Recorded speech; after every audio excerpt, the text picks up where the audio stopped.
Past several days. Last night, I had the opportunity to participate in press late evening press conference with Mayor Garcetti, excuse me, and Chief Beck, Supervisor Mark Willett Thomas, and City Council Member Bernard Parks.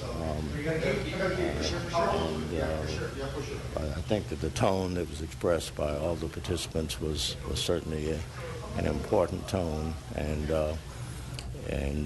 sent the right message out to all of the residents, not just of the Crenshaw community, but throughout the city of Los Angeles.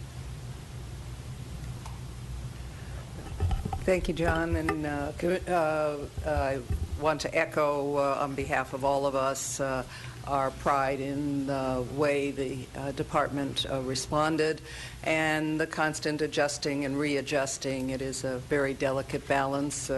Commissioner Mack and I talked about the fact that we've been there before and too often, but we want to commend the department and the chief for striking the balance and continuing to adjust and readjust as the circumstances warrant. And with that, I'll turn over to the Chief of Police. Excuse me, Madam President, we do have one comment card. We have Mr. Richard Thank you very much. Okay. I'd like to submit this letter to the police commissioners. Earlier today, I attempted to submit the letter, and unfortunately, one of the police officers said they don't have to conform or timestamp. That's why I'm here, where I have to submit it. I was going to submit it beforehand and not attend this meeting, but your officer also has indicated I have to do a Public Records Act request to get a receipt that it was received, in which I think is a complete waste of time and money. Thank you. Thank you. And now to the report of the Chief of Police. Good morning, Commissioners. Last night was the third night following the Zimmerman verdict in which the Los Angeles Police Department did its absolute best to facilitate peaceful First Amendment speech and the public's right, and it is a right, to make their feelings heard. Unfortunately, last night was the first night that some of those people, and I have to emphasize what Commissioner Mack said, a small proportion of those people decided that peaceful demonstration was not what they were interested in. Because of that, the Los Angeles Police Department ended up making 14 arrests, dispersing a crowd of about 150 people at about 10 p.m. in the Leimert Park area, and is going to have to change its enforcement posture relative to these events. You know, when crowds manage themselves, when crowds obey the lawful orders of police, when crowds do not damage property, do not physically assault people, we allow them a lot of leeway. We will allow them to use public streets without permit in some cases when it facilitates their freedom of speech and makes sense to the incident commander. Unfortunately, we won't be able to do that tonight because of the incidents of last night. What I would urge to the folks of Los Angeles, the people of Los Angeles, is to stay within the parameters of the law if you intend to demonstrate or protest, particularly in the area of Leimert Park and Crenshaw.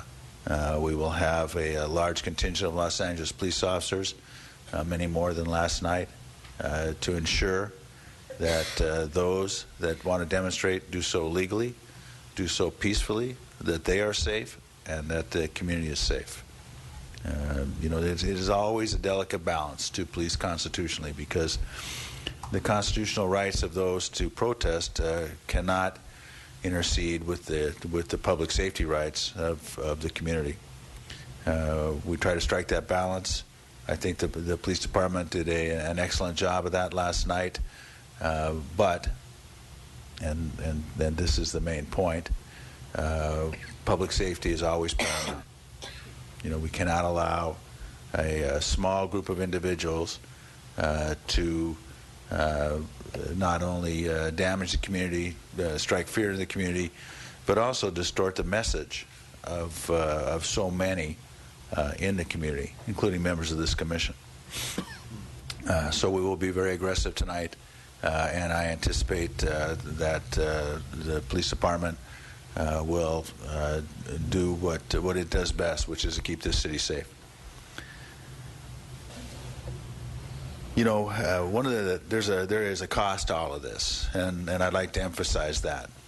You know, but people ask, and the media will ask again today, how many officers were deployed. Approximately 300, 350 police officers. That's a lot of cops. And they don't come out of thin air. They come out of your neighborhoods. The fact that they are having to deal with an unruly group of agitators in a protest means that they are not patrolling our communities. We had an extremely violent weekend this weekend, during which I would have loved to have used those same resources to prevent further violence, but I was unable to do so. You know, this is a relatively small police department with a huge mission, and it taxes us to the extreme when we have to deal with situations like this. This weekend, from Friday to Sunday, we had 6 homicides, primarily in the same neighborhoods that these protests occurred. So all those police officers that were standing on a line trying to ensure the safety of the businesses in Crenshaw had other business to attend to, and that business saves lives. So there is a real cost to this, and I don't want that to go undiscussed. I will conclude with my regular report on crime. Despite last weekend, the city is still doing very well on violent crime. Homicides are down just over 9% compared to last year, which of course was one of our lowest years on record. Rapes are down 28%, robberies are down 13%, aggravated assaults are down 8.4%, total violent crime down 11.6%.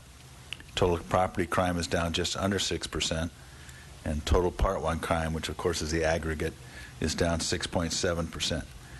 Gang crime is down just under 20%. Shootings are down. Instances of shots fired down 10%. Number of victims shot down 14%. All our bureaus are showing crime reductions. Attacks on police officers are down in the aggregate citywide.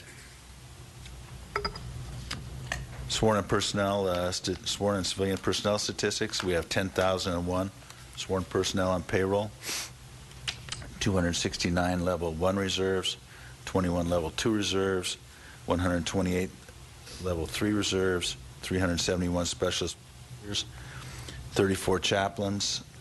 We have 2,826 civilian personnel and 521 civilian vacancies. And that concludes my report. Thank you, Chief.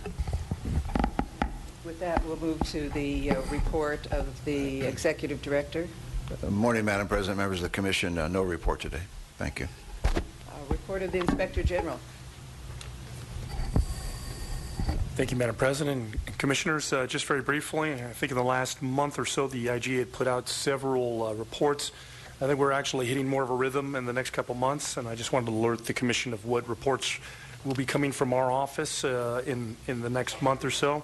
We have a constitutional policing review, a report involving traffic collisions and the risk management aspects related to them, use of force report on the adjudication statistics and outcomes on administrative disapprovals. And also there's one report due on non-CATs. As the commissioners remember that on June 11th, you asked the department as well as the IG's office to review some of the information regarding non-CATs and report back to you on them. We are set to do that, and that report, the 90 days, will lead us to the first week of September, and we'll have that report to you on that week. And subject to any questions you have, that concludes my report. Thank you very much. Number 5 is information filed items, a large number of noise variance permits on file with additional information in the full agenda, and special event permits on file as submitted through July 12th, 2013, with more information in the full agenda.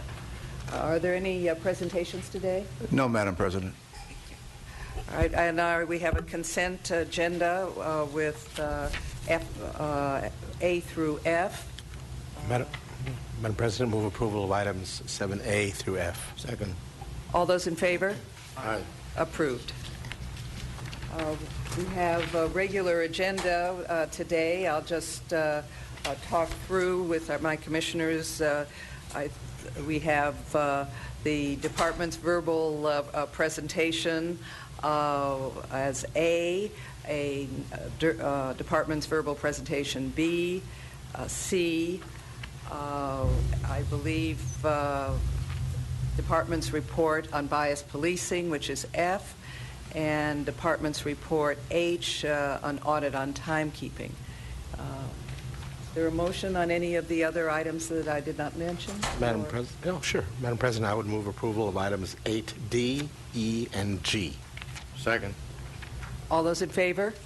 Aye. Approved.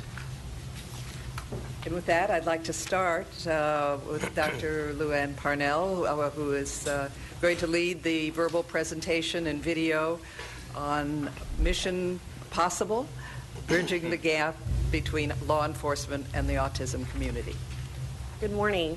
To start off with, I want to just thank you and also the Chief of Police that as Director of Police Training and Education, I have the opportunity to do training that matters and to work with the community and build partnerships that matter and make a difference.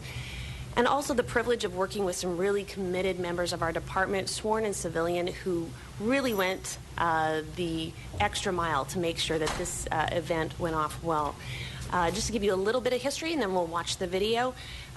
This effort began in about 2011 when we said, why don't we do an autism symposium? And everybody went, what's that? And we just created it out of that in our partnerships with the community. Began in 2011 with no budget. And then in 2012, after we had done this a couple times, we were able to put in a grant to the Police Foundation. And so we wanted to report back to you and let you know what came of this in Mission Possible, Bridging the Gap between Law Enforcement and the Autism Community. Let's see if we get it. You have to look back there. Chief Beck has a starring role. And we can see it here. We don't have to turn around.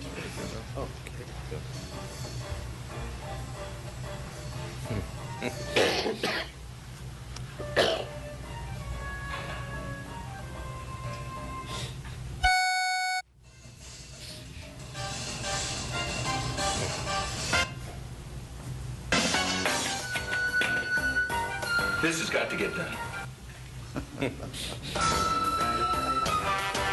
That's impossible.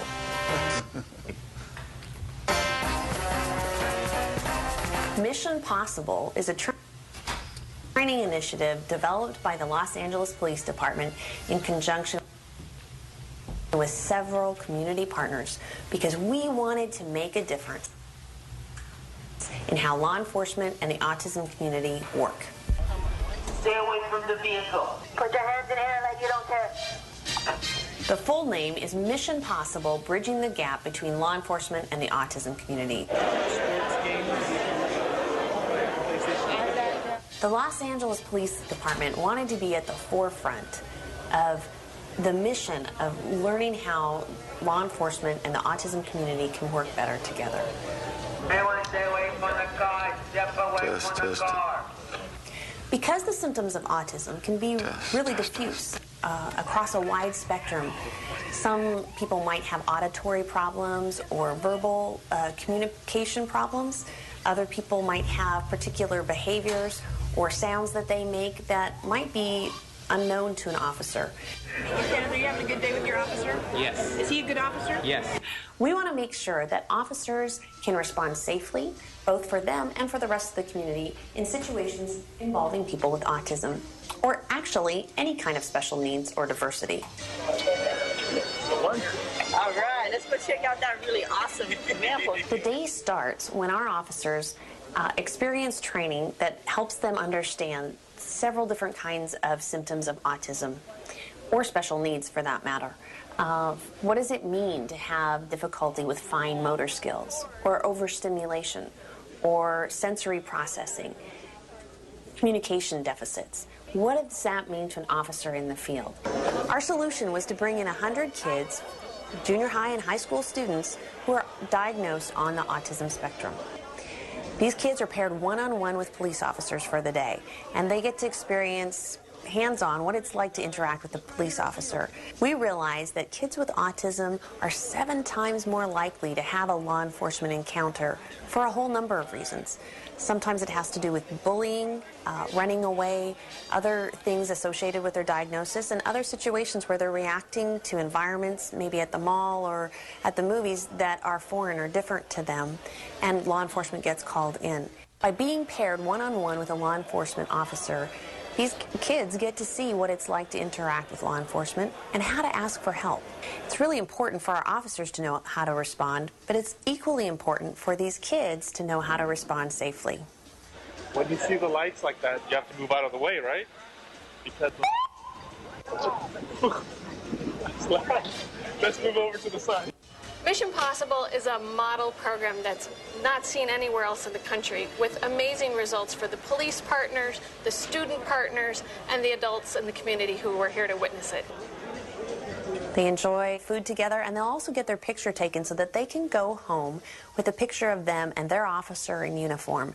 We want to recreate a better image of law enforcement in the community.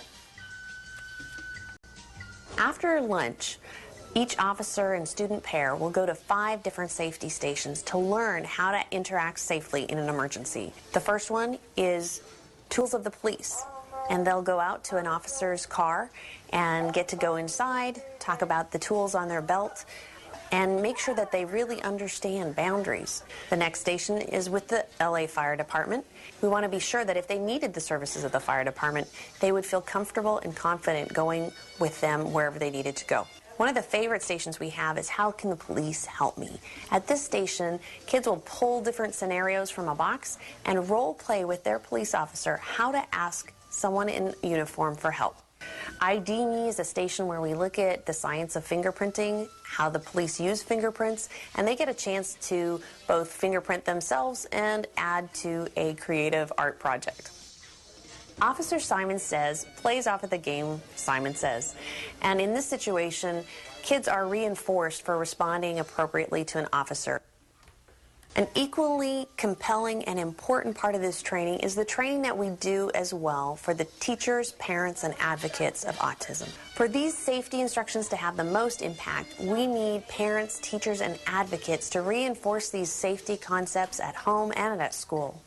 If they had to call 911, we want them to give the best information so that our officers can be informed and respond safely. We trained over 100 officers and 100 kids with autism, as well as over 50 or 60 teachers, parents, and advocates. The day was a great success. We definitely need more events like this, and it should be replicated everywhere. LA's leading the way. To move forward, we'll need continued support. We will need more community partners, and the more connected we can get, the safer we can make our communities for our kids. At the end of the day, kids go home with a gift bag and a full new appreciation for law enforcement, how to be safe, a new set of skills, and a big smile on their face. A day like this does not happen without a lot of partners, and sponsors are really appreciated. The Los Angeles Police Foundation is a huge support for us, as well as Motorola. We had several other entities fully committed to helping kids with autism be safe in the community. The Los Angeles Unified School District were incredible in getting their kids there and supporting this effort, bringing their students and parents as well. And together, we really can make a difference. We really can make this mission possible. Thank you for coming to Mission Possible. Your participation and the training with elite members of this agency will make Los Angeles a safer place. Your mission, should you choose to accept it, is to work with your friends and family and bring public safety on this issue. This message will self-destruct in 3 seconds.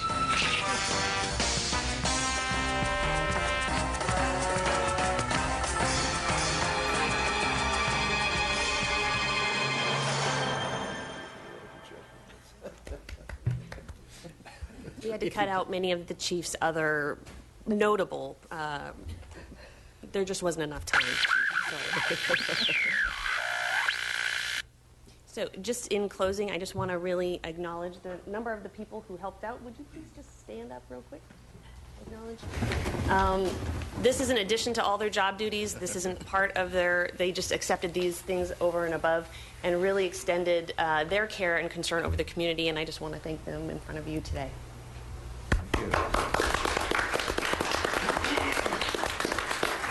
Thank you very much. Tell us where this short film will be shown and how you're going to use it. Well, we're not exactly sure yet. We had it up on the land, or not the land, the LAPD online for a while.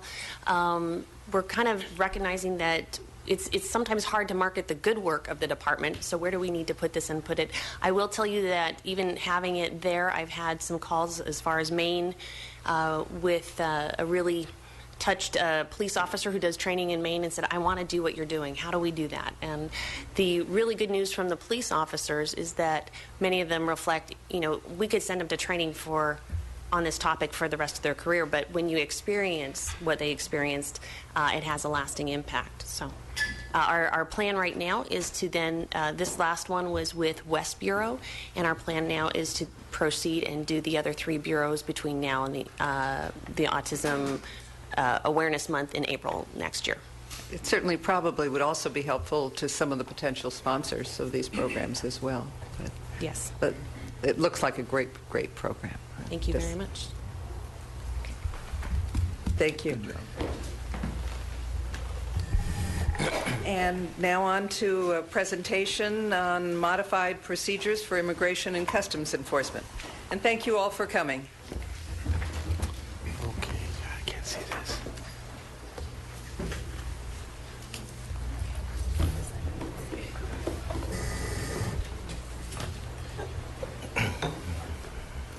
Good morning, Madam Morning. President. Scott Krober from OSO, along with David Lindsay from Jail Division. Chief Moore would otherwise have been here, but he's out of town. So what I want to do is I want to talk about the progress thus far in 2013 on the modified procedures, which you authorized late last year. But before I do that, the other thing that we had received in terms of direction from the board was the necessity to move forward with additional meetings with our stakeholders, including ICE and some of the representative groups that we had met with originally in developing the policies. So that follow-up meeting was held in December with Chief Moore hosting. And in addition, Chief Moore had reached out personally to ICE to notify them and reinforce what our mechanics were of the program, what our intent was, and so forth. In the run-up for today's meeting, we had asked our community relations staff to notify the approximately 25 to 30 stakeholder organizations of the fact that this would be on the agenda so that they would be able to be here today. And in addition, that we would have another follow-up meeting in August on Chief Moore's return so we could discuss this program and its impact directly with him. And then finally, Mr. David Marin, who represents ICE regionally for their removal operations, was contacted by Chief Moore, and they had a discussion about the significance of some of the statistics we'll delve into shortly. So, as you recall, what we did was we captured information in 2012 as we moved toward the recommendations for implementing this pilot program. And we captured 6 months of statistics of bookings in the LAPD jail system. Now, how that differs from the numbers that are on the screen for 2013 is that the numbers we had last year were from March and September, not from January through July, but also a six-month period. So what we've done is we've graphically represented the numbers from 2013, showing of the total population of bookings for LAPD in our jail system. All the numbers you see here moving from the left to the right, the felonies and the misdemeanors. This number of population you're seeing on the screen represents the sum total of the detainer requests that we received. So just to kind of put the numbers in perspective, 2013 we saw a 7% decrease in the amount of bookings overall in the jail system. So we're down this year from last year. Within that overall population, we saw a 36% decrease in the number of detainer requests from the federal government. So it stands in stark contrast from the numbers last year. When this issue was discussed with Mr. Marin, what he had indicated was that what ICE is realizing, at least in the western region, in 2013 is about a 27% decrease in the amount of detainer requests that they're putting out to law enforcement. So we're certainly seeing that in Los Angeles. We're seeing actually a little bit higher number here, but this is indicative of what ICE is representing is going on region-wide. In 2013, put it in kind of a perspective, we received 1 detainer request for every 47 arrests, so 1 to 47. That was 1 to 32 for last year's statistics. So the numbers are coming down. For the numbers overall year-to-date for what we've refused the federal government based on our new criteria is a total of 23 requests that otherwise would have been honored last year were declined or refused this year under the new criteria. And there was a special section that we had talked about verbally that gave us the authority to release somebody who otherwise wouldn't be released to the federal government if, although the original arrest charge didn't warrant it, there was a national security issue or a investigation of high magnitude, such as human trafficking or narcotics trafficking. In the 6 months that we've rolled out the program, we've received 1 of those requests from the federal government, and that request was denied because when we questioned them on the reason for that, what it turned out was that we had a repeat offender for border crossings, and that person did not rise to the level of the types of sensitive, high-level investigations for which that exception was intended. So that sort of puts it in perspective. In short, I believe, although someone criticizes us for doing this at all, someone criticizes us for not doing it more liberally, or get criticism for this program from various quarters, I think the intent of the program has been met. I think the modified procedures stand on their own. And what they show is that we've been able to strike a balance as a department between being the member of the law community, if you will, and at the same time to endeavor to maintain a sense of trust with the communities that we serve from a moral standpoint. And to that extent, I think that this program is very similar in spirit and intent with prior landmark policies such as Special Order 40. Internally, how did you go about training under the new policy? I'm going to let Captain Lindsay address that. He's the jail division, so he could probably speak more authoritatively than I can on that. We distributed the policy to all of the members of jail division. We had our supervisors go over it both in roll call and where the decisions are made on this issue is at our release desk. And so through a series of training, as well as when we would find an error that would be made, we'd go back and retrain that individual, document that we retrained them, and we've had very few misses since that point in time. And there was a lot of command emphasis on the importance of making sure we got this right.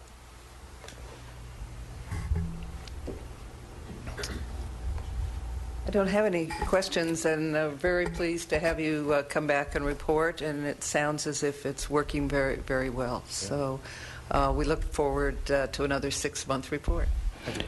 Excuse me, ma'am. We have one comment card. Comment card. We have Mr. Joseph Villela.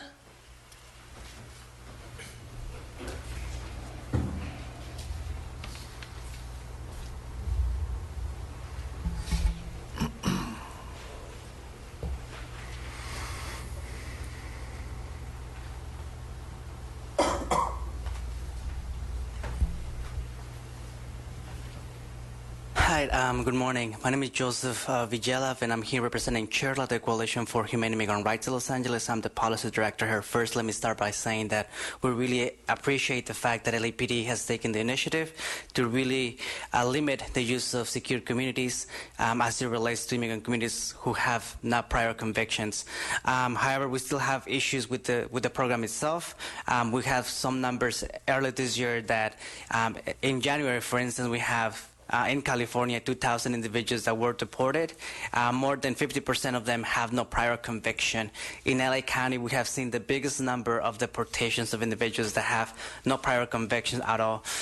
We really appreciate the fact that LAPD is moving forward as it relates to this particular issue, but in light of potential immigration reform in which a reform would actually give the opportunity to an immigrant who had a prior deportation order or prior conviction, the ability to potentially legalize their status. We feel that once immigration reform, if enacted, we will urge the LAPD to maybe reconsider the way that this policy might be implemented in the future to make sure that we have the most individuals that will be able to apply to that program to be able to do so and be legal in the country, given that in the Senate bill, while it has a lot of restrictions, it has a lot of opportunities for folks to potentially legalize their status regardless of what type of conviction they did, as long as that conviction was a misdemeanor. Thank you. And once again, we really appreciate the fact that LAPD is moving forward with this level of limitations that they're putting on secure communities. Thank you. Thank you. And thank you very much. Thank you. We now have C, the department's report relative to the extension of the Los Angeles Smart Policing Project. Don't know if we really have any questions on this one. I will entertain a motion on C. Madam President, I move we approve item 8C and transmit the report to the mayor and the city council. Second. All those in favor? Aye. Approved. Now we will go to the F, which is the department's report on bias policing update, quarterly report. Okay. Commander Maslin. There he is.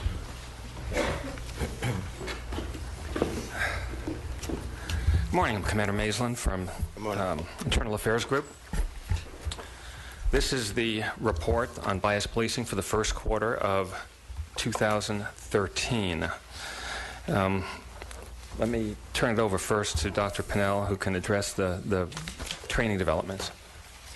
As is listed in the report, two things have happened. One is prior to this report, we had all the supervisory levels addressed already. So this report only reflects the ones for frontline officers. And overall, the department is at a 93% compliance for frontline officers in the divisions. Some of that is made up because of the constant flux of the department, but we range from 91 to 97%, which is actually a pretty good compliance level for getting this all done. To continue moving forward, this training has now been integrated for our training coordinators to continue training as officers come into the division.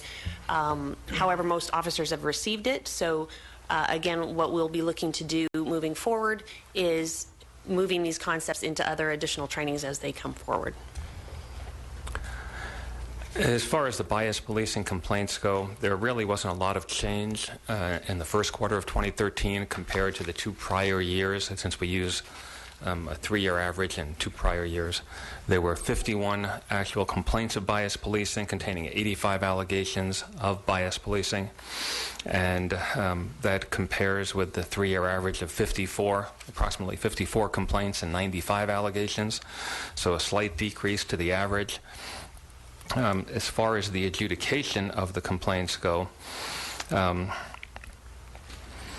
there were, like I mentioned, 51 complaints closed during the quarter. And as you remember, Commander Webb, my predecessor, talked about in the fourth quarter of 2012, the way complaints were adjudicated changed. Previously, Internal Affairs Group would send out recommendations to the command on how to adjudicate them or what the appropriate adjudication should be. That was discontinued in the fourth quarter. So when the complaints that were adjudicated and closed during, I should say closed during the first quarter, 37 of the 51 actually were adjudicated by the commands without the benefit of recommendations from Internal Affairs, while 14 did have recommendations from us. That being said, the number or the way complaints were adjudicated didn't change dramatically during the first quarter. 87.1%, there is a mistake in the narrative of the report. 87.1% of the bias policing allegations were classified as unfounded, and that's a slight increase over the 84% from last year and the 3-year average, which was 82%. While not resolved dispositions decreased slightly, insufficient evidence to adjudicate increased slightly as well. So we've actually, the reason this report, this is now July. Animation for me. That's overall, I think the report is, pretty straightforward in terms of the investigation, what have you. But this area of adjudication and this decrease, the increase in unfounded and the decrease in the not resolved, frankly, causes me some concern. I'm curious. I see what's written here on the report, but as I recall, we had some discussion as a commission, with Commander Webb and the chief when this recommendation was made that IAG no longer be involved in the recommendation process as another objective filter, if you will. And the question arises in my mind,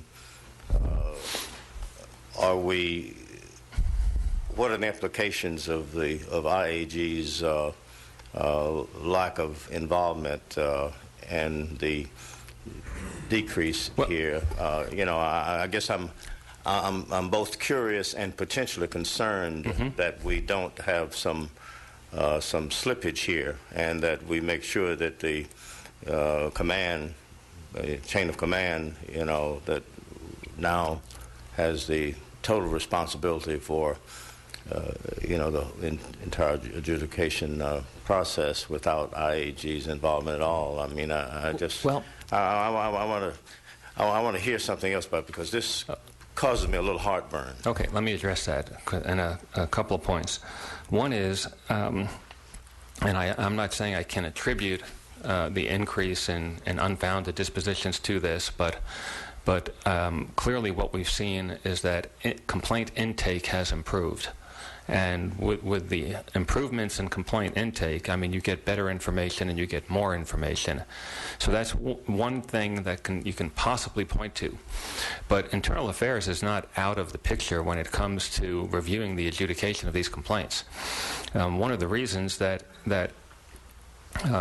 you're seeing the first quarter report now in July, and when it's several months beyond, is because when we first saw the increase, we decided to go back and take another look at all 51 of those complaints and review the adjudication, and to make sure that they were appropriate adjudications based upon the facts in the investigation, and that while the numbers were different, while there was an increase in unfounded, that they were righteous adjudications of those allegations. So we took extra time to review all 51 of those complaints before we put this report together. Now, one of the things that we plan on doing... Did you concur generally with the disposition? Yes.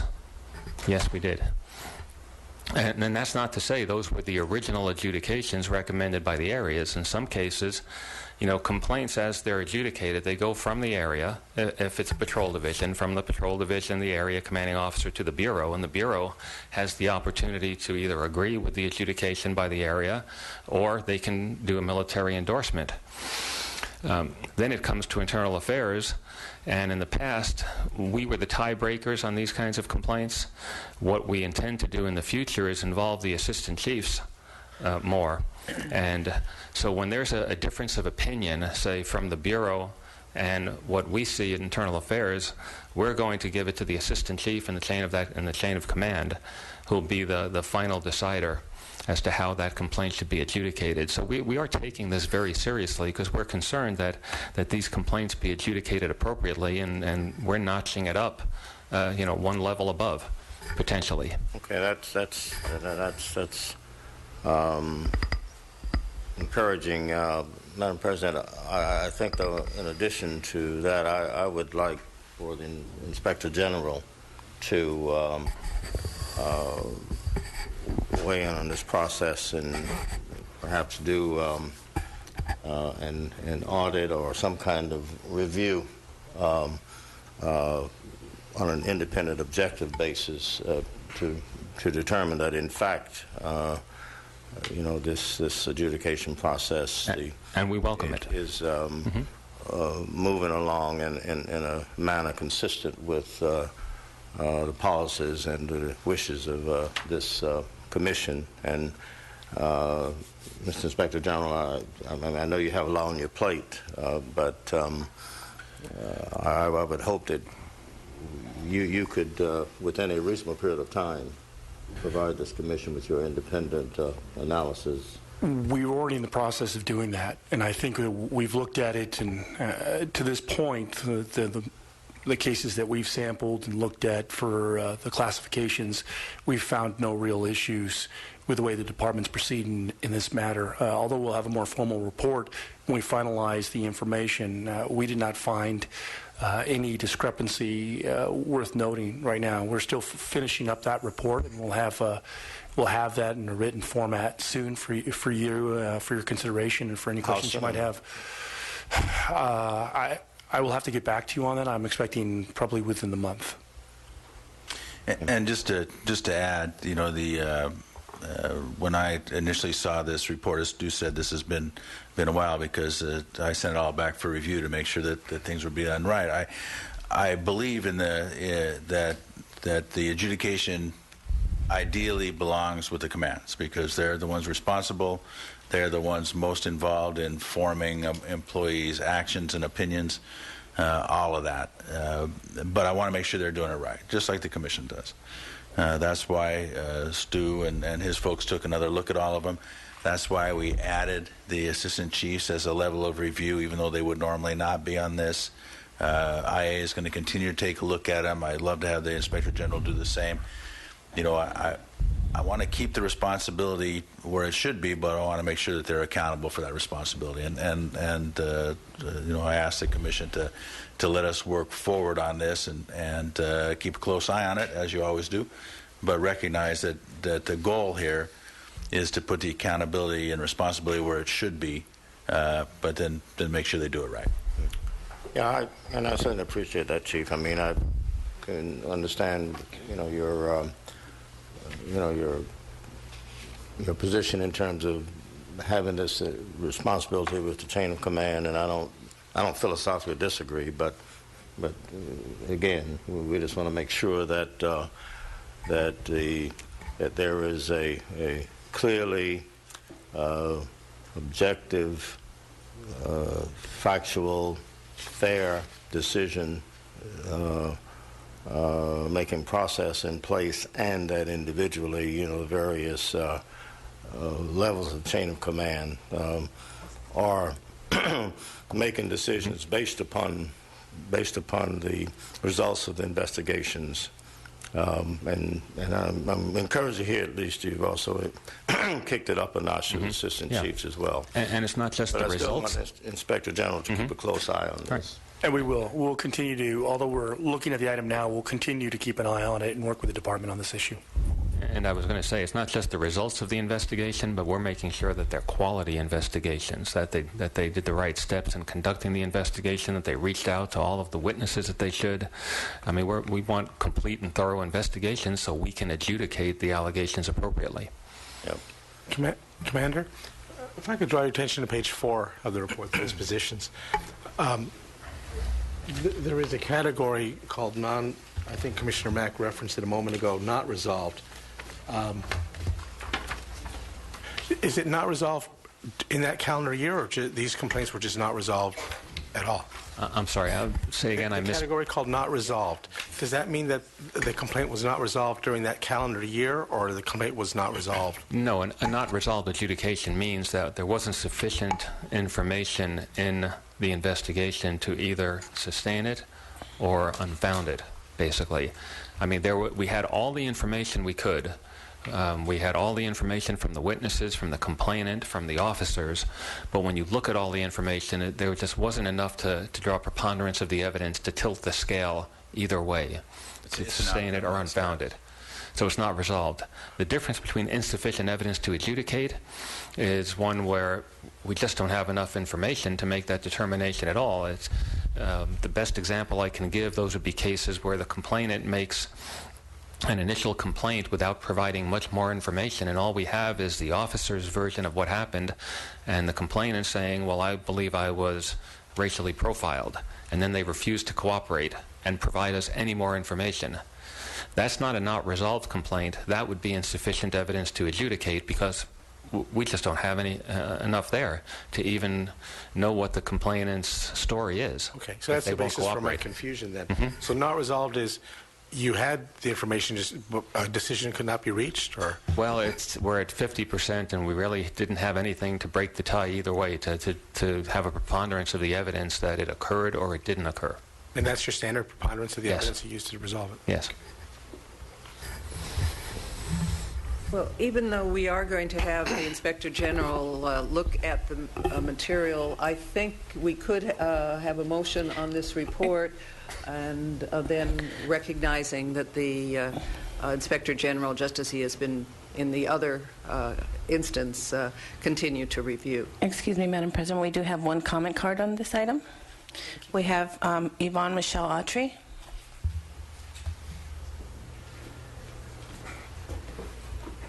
Thank you for an opportunity to address the commissioners. At this point, for the record, thank you for your information and presentation. I'd like to object to police officers who are commissioned or instructed to profile usually the community activists at this point who are blocking regentrification. Specifically, I'd like to address the incrimination of Mr. Jeffrey Page, who has been profiled repeatedly as he serves as an executive board member of D-Link, that's downtown Los Angeles Neighborhood Council, who's now waiting for a pretrial for a crime which he did not commit in the process of patrolling and maintaining his Skid Row area, in which he is in position to do to maintain as high a standard of living for his constituency as possible. General Jeff, as he is known by his constituency, has been falsely accused of either selling drugs or being a go-between between drug dealers and those who are still medicated in our community. And as community activists, myself included, we're used to this profiling, and we continue to object to it. Again, the police officers are commissioned to serve and protect, to be peace officers, not to terrorize, intimidate, harass, or undermine any legal action that we take. Again, per Constitution amendments, we have a right to organize, we have a right to freedom of speech, we have a right to dissent, legally and lawfully. Jeffrey Page is well loved by his constituency, Jan Perry, and many other very positively employed and recognized members of our community. I've been a victim of this profiling. LA Can is continually under attack again because of the position that we take with regards to regentrification and trying to maintain a quality standard of living for the homeless and exposing police brutality. Thank you. And to return to the department's report in H. I'm sorry, no, in F. F, yes, I'm sorry. Madam President, I would move we approve the department's report, item 8F. Second. All those in favor? Aye. Aye. Approved. Is there public comment? Did you have H? I think you have H. Oh, yes, we do. I'm sorry. We do have H. Yes. This is, we'll hear from the department on the audit on timekeeping.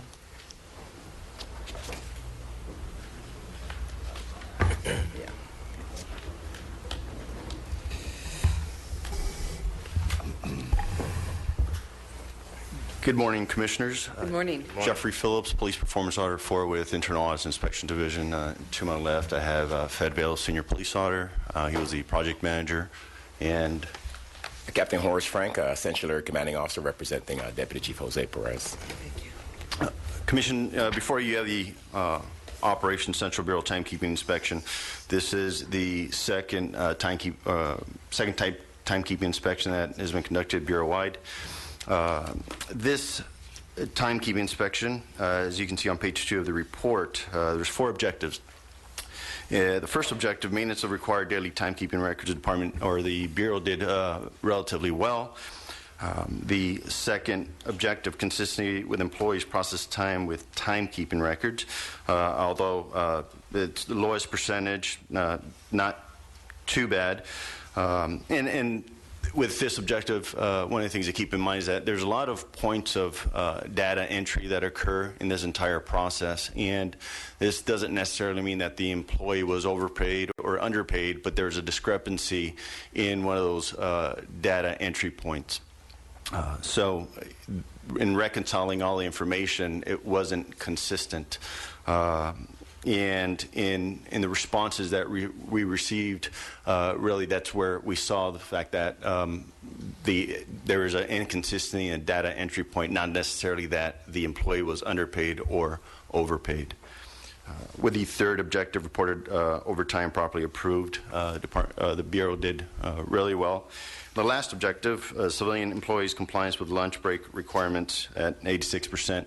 Here, really, it's more than anything an oversight it's a supervisory oversight thing that supervisors just need to keep in mind. Civilians need to document their lunch breaks. And so we received a response from Operation Central Bureau wherein all the geographic areas responded and indicated the steps they took to correct these issues. And we did conduct a follow-up inspection as well, where we received information where all the discrepancies, especially pertaining to objective number 2, timekeeping corrections and things of that nature, were submitted to us. That concludes my presentation. I'll entertain any questions. When you say it was submitted to you, do you mean that they addressed the problem satisfactorily? Yes, sir. They addressed the problem, and they provided documentation indicating that. So again, like copies of timekeeping corrections were submitted to us. And from the department? Yes, ma'am. Good morning, everyone. As indicated, the problems have all been addressed. One of the things that we noted, the gist behind all this is supervisory oversight, and that is really the key in all this. And we've conducted, as a bureau-wide, we've conducted significant roll call training to the officers in terms of telling them, make sure that they keep proper logs. We have a lot of fixed post positions in Central Bureau where those officers are not out in the field, but they were not keeping daily field activity reports because of their fixed posts. We're requiring them all to do that. We provided supervisory training, and this occurred. We provided supervisory training to all the supervisors, reminding them of the importance of proper oversight when they're approving the logs on a daily basis, even for those that are in fixed post positions or in our civilian positions. A lot of some of the civilian employees, the few that we did identify that did not document their Code 7 effort, we verified that they did take Code 7, they just failed to do so. So we're going to be engaged in much more aggressive auditing of those daily logs on a daily basis. Unfortunately, as you know and we have heard, there's significant liability to the department and to the city if, in fact, people are taking their lunch breaks, but they are not documenting it. Yes, it has the potential of serious lawsuits against the city. So everything you can do in that area would be, of course, greatly appreciated by the department, the commission, and the city. Yes, ma'am. Eddie? All right. Move approval of regular agenda item 8H. Second. All those in favor? Aye. Aye. Thank you. Thank you. Are there public comments? We have one. We have Yvonne Michelle Autry.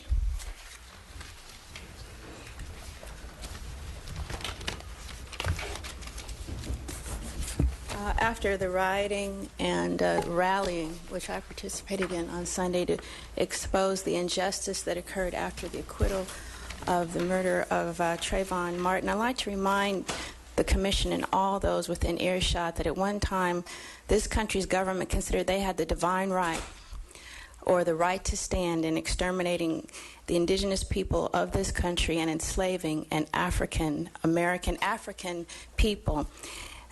This is a really very dangerous time that we're living in, which people are thinking that as Jewish people or the chosen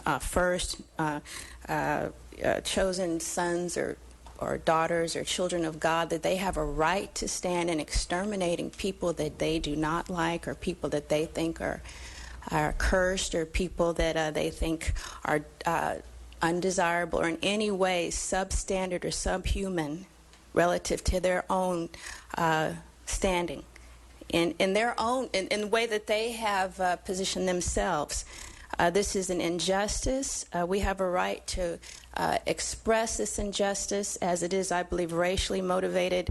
I myself have experienced this type of injustice so many times. Again, this cannot be overstated. Although this did not happen in Los Angeles County, we have experienced so many occurrences of police brutality. I would consider execution-style murders, complaints that have been filed, profiling. Again, and it's not. The police officers have not been prosecuted. They have not been even identified, reprimanded, not to our satisfaction. Especially most recently with Dale Garrett, and I believe a man was shot down on 5th Street, and it's an extermination of black men and a subjugation of black women and all people of color. So this is, again, for the record, so what happened in Florida does not happen here. Thank you. And that is the last comment card, Madam President. Thank you. We will now adjourn to closed session. The Board of Police Commissioners will now recess into closed session to discuss item number 10A1 in accordance with Government Code 54957. Okay. I won't feel that. Yeah, we scrounge her up a little bit in that case, man. I know, he's briefing the mayor. Okay, then scratch that one. Scratch that one.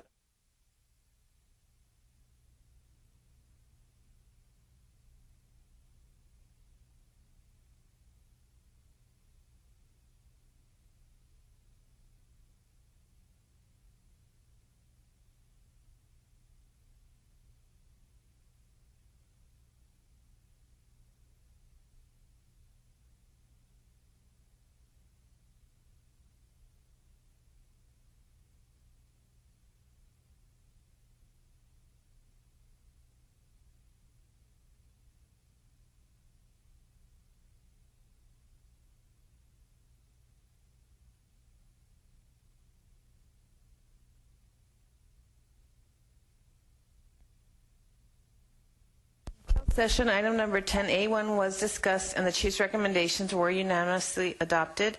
Madam President, is there a motion for adjournment? Move we adjourn. Second. All those in favor?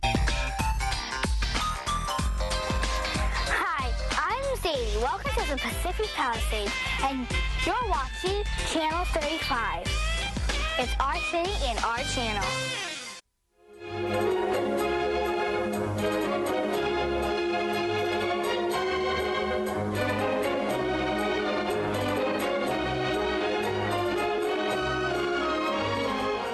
Hello, welcome to Connie Martinson Talks Books. The history of the United States of America has been, again, almost like a roller coaster, very wonderful at moments and sometimes down at the nadir of human behavior. But there's always that hope. There's always tomorrow.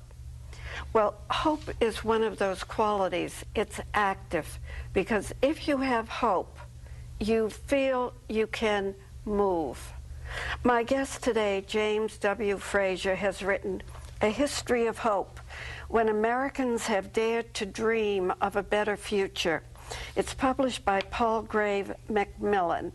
Welcome, Reverend Frazier, or may I call you Jim? Please call me Jim. It's great to be with you today, Connie. Thank you.